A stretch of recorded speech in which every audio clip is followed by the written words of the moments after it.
Yung tanim kong durian mga bay, oh. Laki na. Ito lang yung hindi nagalaw ng unggoy at saka baboy ramo.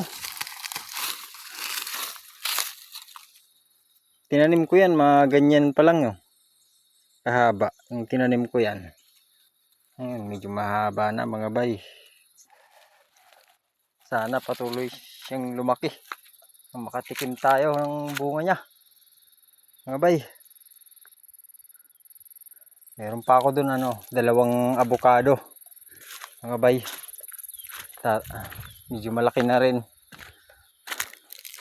Mamaya may tatanong ako marang naman, dalawa din.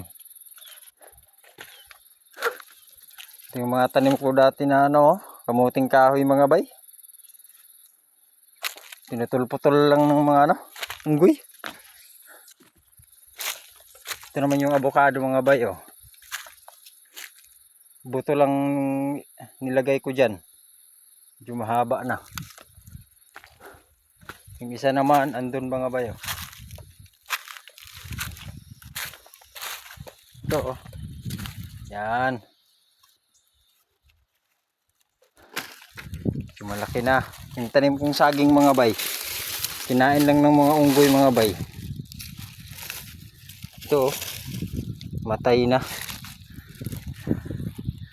Ay, talaga naman ang buhay.